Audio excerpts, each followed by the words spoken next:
What is going on YouTube? Welcome back to yet another video. Today we'll be diving in on how to edit your photos in DaVinci Resolve. Since they released a new update where you can now edit your photos, I kept digging in and sort of trying to wrap my head around on how to edit in DaVinci because Lightroom has hit a sweet spot for all of us creators. We all love Lightroom, and yes, we don't love the membership, but we love Lightroom. Lightroom is a great tool for editing photos, but now DaVinci is free, and I think, as I mentioned on a previous video, it has crazy possibilities. So today I want to show you guys how to edit the photos in DaVinci. I'll be showing the whole process from start to finish because DaVinci is an amazing tool, but it can be a little bit overwhelming if you're not really familiar with DaVinci, and you got a lot of options in there that most of it, to be honest, will not serve us any good. So I wanted just to make sure that I can share with you guys how I edit my photos. Very simple, that you can still get great results from your hard work, because that is what is all about. Let's dive in. Grab a coffee, water, Monster, anything, and let's go. It's gonna be a little bit of a long one.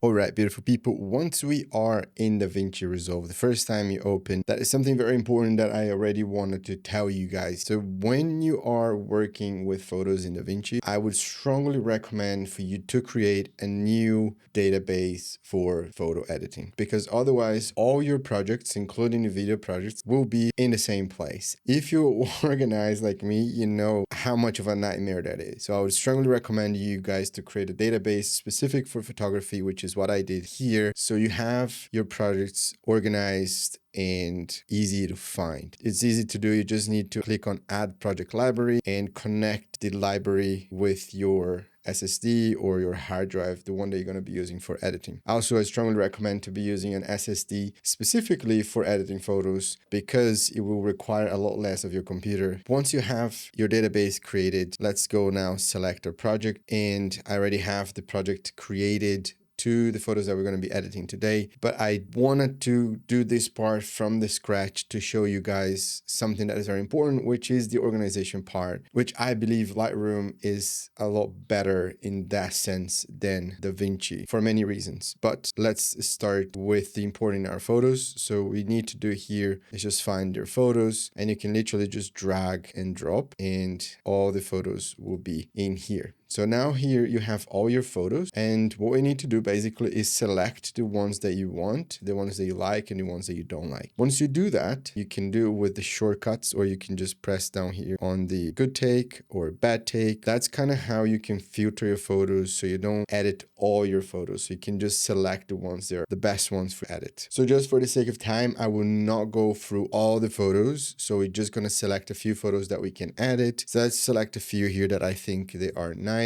So for example, I do have the shortcut G to give me the good take, and it's easier that way, so I can just scrub through the photos pretty quickly and see which ones I liked most and which ones I liked the least. In here, we're just doing the selection of the photos. You do have some adjustments here to make. You can also have the raw adjustments, which is pretty much any adjustment that you want to do in the photo before you're starting with the actual edit. To be very honest, I don't really do many adjustments in the raw tab. It might be a good thing, I just don't. You can do some basic adjustments here if you want. I just prefer to do all my adjustments later on. And something very important here is you can do full res on the decode quality and the color space Rec 709. If you use anything else, I think your colors will not be as accurate as it should be. And here on the photo tab, on the photo section of the photo tab, you have some other things like transforming. So you can zoom in and out, and that's all non-destructive, so your files are not being modified by any means. You're just doing it inside of DaVinci, and once you export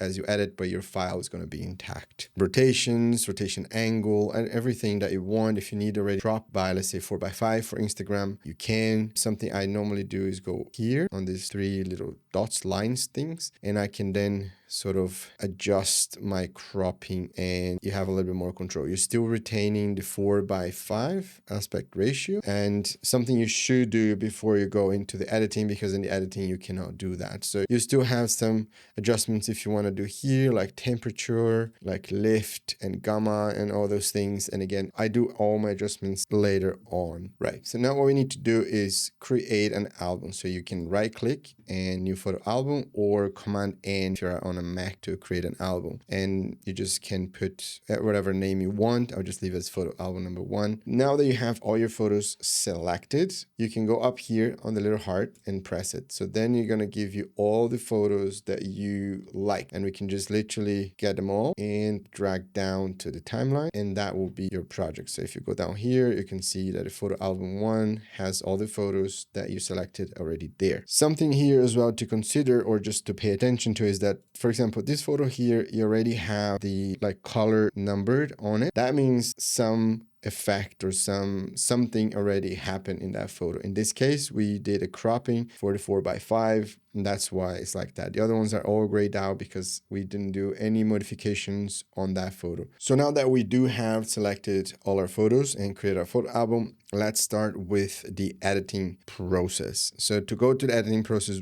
everything you need to do is literally just go into the color tab. And once you're in the color tab, you can see here you have your photo, here you have the node structure, and here on the bottom, you have all the photos for us to edit. On the bottom, you have all the controls that you need to edit your photos. Now, this can be a little bit overwhelming if you're not used to DaVinci, because it just is. That's how DaVinci works. But if you are familiar with DaVinci, it is a lot better. So what I did is I created my own node structure. You can grab them on the description down below. I find it helps me a lot more because I do have some sort of guidance through my edit. What I do here, I can just go and grab my own power grade, and I try to make this as simple as possible because, again, I don't want to have just that much craziness going on when I'm editing my photos. I wanted to have something clean and something that I can just go back and forth without losing myself too much. So let me explain to you how the node structure works first, and then we go and start the edit. First note, what we have here is the white balance. So we can correct the white balance of our photos. Second note, I have basic correction. So here we have highlights, shadows, anything that is basic. We have contrast. So here we're going to be working with the curves to add contrast. Then the fourth node we have is color management. So here, everything that has to do with the color, that can be temperature, that can be individual colors that we can remove, that we can add, anything that is color related. And here I put 4 power windows. And the main reason that I put 4 power windows, and you guys are going to see later on when we edit the photos, is that once you use power windows in DaVinci, you need to use 1 power window node for every power window. If you use 1 power window node and you use 2 different power windows or 2 windows in the same node, they both have the same effect. So you cannot have different effects in different windows in 1 power node. So you have to use 1 power node window, which is a little bit annoying, but that's how it works. That's why I put 4. It seems to be the amount of power windows that I use, but if I need more, I always add more, but 4 should be fine. Then we have the node number 9, which is the creative look. And here is your creative look. It's either you want to add a film look creator, or if you have the dehancer tool, you can add dehancer there to add some sort of different look and filmic look if you want. Or it can be some sort of like split toning where you will be adding different colors with the color sliders here. That can be anything that is creative look that you wanted to add. And the last one is effects. And when I mean effects, I mean here, for example, you can use vignetting, you can use radial blur, lens blur, you can use ultra sharpening, anything that is effects from DaVinci that you can use in your photos. And here it's, I don't know, I don't use a lot of effects, but some things can be nice, like vignetting, or for example, the radial blur. You can do some like funky things with it, which is super cool. And I left this as a last node. So it's pretty simple, and I try to keep it pretty simple so then I don't get lost. So let's start with the editing so you guys can have an idea what I'm talking about. Let's start with this one with the white balance. And it's already kind of okay, the white balance, but let's see if we can get a little bit better. Hat here. I would say. Looks pretty good. It seems a little bit bluer because the phone is blue. Now, basic corrections. Now here you can use the normal primaries, color wheels, or you can use the high dynamic range or HDR color wheels, whatever you prefer. Normally, HDR are a little bit more subtle when you do some changes, so we can do it here. So let's see if we can balance out this photo a little bit more. Shadows and dark parts, and then now this, add a little bit more contrast already, and let's just add a tiny bit more exposure overall. We'll be editing on the primary wheels later on so you guys can see the difference. Now let's add some contrast. I think the photo already has a little bit of contrast, but let's use the curves here and add a tad bit more. I think it can be kind of nice, just like a nice S curve. This looks pretty good. And now color management. Let's see if we want to change anything in the colors here. So for color management, I like to use the curves, and I'll go to hue versus saturation. So for example, in this photo, I think the background here is a little bit too yellow. So I want to remove a little bit of that yellow. So we can just go into the curves and hue versus saturation, and then you can get a color picker. So you can just go in, for example, like there. So let's just go down here now and then remove a bit of this yellowish from the photo. More, I think. Let's see this. And that looks a lot better for me. Yes, because let's see if we want to increase the temperature a tad bit or not. I think we can, yeah, increase the temperature. So you can see before and after. Just get rid of a little bit of that yellow-ish. And now let's go to the power windows. As I mentioned before, power windows have to be used individually. That's why I have 4. So the first one that I like to use in this photo is to remove this sort of like distracting light part of the image here. And for that, let's go into the windows and we will get a gradient window. That is pretty much the same as the, what's the name in Lightroom? Linear gradient. So we have it here. If you press on the Mac Shift and H, you can see where it's masking. And the further up you go means more softness. So that's what we want. You can always change the softness here. So the higher you go, the softer is the transition between the masks. And what we need to do here is just grab this and go very low with it and edge. And then now we're going to go and darken that part of the photo just a tad, so it's not as distracting as it was before. So before and after, and that looks pretty good. Now what we do is I want to select the phone, and for that we have a couple of ways to do this. You can just use a circular mask and place it on top of the phone, like sometimes we do it in Lightroom, just pretty quickly, and then like this. So now let's say just use the highlights, maybe the contrast, and just decrease the shadows a tiny bit. This is one way to do it. The other way to do it is with the magic mask, which is a great tool on DaVinci, and it works fantastically. The way to do it, you just get on the power window, click on magic mask, and select the picker here, the positive one, and you start placing your dots in it. Again, Shift H, you can see what we selected, and it does a very good job, in my opinion. It's pretty good. This is pretty much all you need. And then here, let's just disable this one. And here now we can do exactly the same adjustments, like maybe add the contrast, put it down the highlights, put it up the highlights maybe, and then the shadows a tad bit here. It looks pretty good. And then the temperature a tiny bit, so the phone is blue, so just let's put it down a bit. You can also use the primary wheels, and that's like how it looks. Let's disable this one, and let's enable this one. So you can see that this can be a lot better if you do it that way. But you can do it both ways. That's entirely up to you. That's a very easy one to do. And you can do, for example, also select the background or just pretty much the same mask, but invert. It's something you can do, and that will help you with the background. But for this photo, I think that looks pretty good. Let's see the before and after. The creative look that I mentioned before, it can be something more filmic look if you want, maybe increase the temperature on the highlights or on the shadows, just make something be a little bit more creative if you feel like it, if you need as well, because sometimes we don't really need it. It depends on what type of photos that you are editing. As this is a little bit more of a product shot, you don't really need to reinvent too much. Before and after, I quite like, let's see. Yeah, a little bit more of a bluish tint.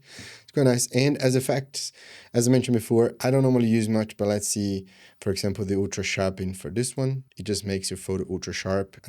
This photo is already sharp. It was sharp pretty well, so I don't think we need to use it, but you can increase and you see that it gets increased in the sort of sharpness of the overall image. See before, after. You can also use here, for example, a radial blur. This is actually a quite nice one. And you can kind of make this sort of funky radial blur clockwise or anti-clockwise. You can actually choose it. And it's actually super nice, but obviously it applies to the whole image. So if you don't want that to apply to the whole image, here you can do is you can add the effect and you can then add a window. And for example, let's actually add a magic mask, and let's add the phone to the magic mask. And you see that once we add the phone, we can remove that from the magic mask. So there you go, invert the mask. Now we have the phone selected and the effect is only around the phone, see? So you can do some sort of like crazy things like this, and just for creative, I think those are things, nice things that you can do with DaVinci that you would need Photoshop to do that instead of doing that in Lightroom. So I think those are like or some of the tools that you can really use it in DaVinci without leaving the whole software to do that. And it's very quickly and easy to do it. Let's reset. And I think that's pretty good. I think that's pretty much, maybe I could increase the temperature a tad bit. That's pretty much it. And the next one, we're going to be doing pretty much the same. So we go and you put on the node structure. And once you have the node structure, we're going to do the same. So this one, it seems to have a very green tint. So let's fix that with a white balance. And just like that, it's a lot better. I mean, damn, so much better. It's a little bit bluish, so let's maybe dial down a tiny bit, but that looks a lot better. Basic corrections. Now let's use the primary wheels. You have highlights and the shadow. So let's open up because we will be introducing contrast later on with the curves. That looks pretty good. Now let's add a contrast and go to the curves. And again, we just need to switch it back to the custom, and then let's introduce some contrast for this image. A bit too much. Let's go back to the basic correction and like so. And that's the thing with DaVinci Resolve. If you do all your edits in one single node, it's a little bit messy. So if you can separate, if you can have specific nodes where you do things differently, it's a lot better for you to go back and forth, because when you're editing photos, you're always going to go back and forth. You're never going to just go from point A to point B and never return to any other things. So if you can have something like that where you can visually see, okay, here I made the basic corrections, here's white balance, oh, here add a contrast. Like if you have that, it's a lot easier. So let's go back to the contrast, and I think that's pretty good. It's still a little bit of a bluer tint, so let's see if we can dial down a little bit less of that blue. Always go back afterwards, like so. Yeah, I think it's a little bit better, but we can remove this sort of bluish later on in color management. So color management, here you can use the different options. For example, if you go here into the color slice, you can let's see if we can dial down the blue a little bit. Yes, you can. You can always bring back a little bit the color of the blue later on, so you can, yeah, I can dial it down a little bit. I think it's a lot better than it was before. For and after, it's really, really nice. I like this shot actually. Here we're gonna be using as well a lot of power windows to isolate the subject and create more of a better feel to it. I think we don't need to add anything else for the moment. Maybe we can work on the temperature a bit. Let's see if we can increase just a tiny bit. So just get rid of that bluish. It's a lot better. Now let's go to the power windows. So power windows here, I want to use I think here vignetting. So we can actually go into one of the effects and just add a vignette. It's a lot better than just creating the vignette the other way. So you can do, for example, size, an atmosphere like this, and softness, that's just a tad like this. And now we're gonna do the same but different. So you're gonna do one here just to bring it down, bring it up a little bit more of the phone. I think that's gonna be nice, just to bring it a little bit back the highlights, and we do the transition a little bit softer highlights, and we add a little bit of contrast in that one as well. And the temperature like this. I think that looks pretty good. Let's see. Yep, I like it. It's just very nicely before and after. Yep, I really like it. So for the creative look on this one, I think it's fine like this. We can just leave it, and effects also, I don't think I need to add. I can maybe try to ultra sharpen again, but I don't think it's really necessary. We can try in this one, the radial blur. Maybe it's a nice one, let's see. And let's do the same as we did before. Magic mask. And let's select the phone. Maybe select my arm here as well. And then we invert. Yeah, that actually looks quite nice. Let's see. Not too much, just a little bit. Yeah, I think it looks pretty good. What do you guys think? Let's see what we can do with this one. Gallery, DaVince Resolve, Paragrade, and let's go to the white balance again and shift a bit more like this. The white balance in this photo is pretty standard because pretty much everything is gray. Basic correction, highlights, a tad up actually in this photo, and the shadows are tied up as well, so you can have a little bit more washed out, so you can add contrast later on, which is now. Let's add a contrast, and we can add the curves. So I think it looks pretty cool. I do actually want this vignetting that is creating, because I think there's too much of that space in this photo here, but I think like this looks a little bit better. And color management, let's see if we can add a bit of temperature or not. We can add a bit of temperature. Let's select the actual background. Let's see if we can remove a bit of that. And I need here, this I need to put up. I want the phone to be up. Like the blue. Exactly. Let's see. Before and after. Before and after. It's a pretty simple shot, to be honest, but it's nice that we can do stuff with it. And I think this shot, I would just call it a day like this. Let's see if we can use the film creator look again. See what comes up. That's nice. Although the bloom here, we don't want it. Let's remove the bloom. And halation. Yes, we don't want that. And maybe the highlights, let's tune it down a tad. Just like so. I think it looks pretty good. Cinematic, let's see. Vintage, nope. Alaska. Alaska looks quite nice as well. Yeah, Alaska. Let's go with Alaska. A little bit cold. I like it. It actually looks pretty cool.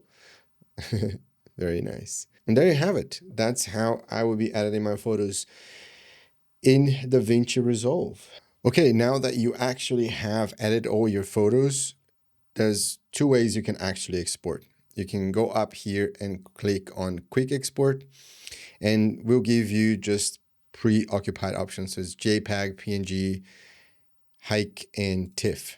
So my recommendation is that for you guys to go on the deliver tab, because you can then change here what you want in terms of quality. There's some other presets there. If you want a high quality, what you need to do is resolution 300 ppi, and the quality can be 80%, can be 85, can be 90%, should work. If you want to do this way, you can do this way. File name is going to be the photo album name, or you can have some parameters here, which is something that you need then to do that before editing with the metadata. I don't know, it's a little bit more complicated in Lightroom, which if you name your photos, it can be fine. If you don't name your photos, like most of the time I don't really name my photo projects, then it's a little bit weird. Then you can just click on JPEG and export, and then you will show up where you wanted to export your files. The other way to do this is just go into the deliver tab. You can then select all your photos to be exported. You need to select them all, and then you go into file name, and you just put the file name you want, same as before, and the location. And up here, you can actually have different formats. So if you, for example, JPEG high res, you see that it changes to 300 ppi and quality best. Here is kind of like a try and error, but just use whatever fits best for you. If you really need high resolution for clients, I would recommend to use that. If not, you can definitely use the JPEG low res if it's for a website, for anything that you actually need. And you can select original for the actual size, and depending on what you do, you wanted to select the other ones, but original and resolution 72 ppi. That's again very personal. That's pretty much it. And then you put all the render, and you've done. That's how you export photos in DaVinci. As I mentioned at the beginning, editing with DaVinci can be a little bit overwhelming, but once you get the gist of it, it's actually quite fun, especially because we can use a lot of the video capabilities on our photos. But to be very honest, most of the times we don't really need any of it. We just need the right tools that allow us to edit our photos. That's pretty much what we need. I hope you enjoyed this video. I hope that I was able to bring you some clarity on how to use DaVinci to edit your photos. And a quick disclaimer, I am not going to be switching my whole entire workflow from Lightroom to DaVinci, even though DaVinci is free. I feel comfortable with Lightroom. I enjoy Lightroom, and I think Lightroom has hit a sweet spot for all of us creators. So I don't think DaVinci is on the same page as Lightroom. And also with the whole ecosystem, because I use Lightroom and Photoshop, and I don't see me doing everything in DaVinci. But I think it's a great tool and it's free, at least for the moment. So take advantage of it, enjoy. And if you really want, master your way of editing in DaVinci, and hopefully you can switch your entire workflow to DaVinci if that fits you. In my case, I don't think that's going to be happening anytime soon, but let's see. Let's see if DaVinci gets better, and you know, you never know. But I hope you enjoyed this video. Don't forget to like, comment, and subscribe. Let me know in the comments if you are switching to DaVinci, if you already have edited in DaVinci, or what you think. What are your thoughts and opinions about editing your photos in DaVinci Resolve? I want to say thank you so much for watching, and I'll see you in the next one. Peace.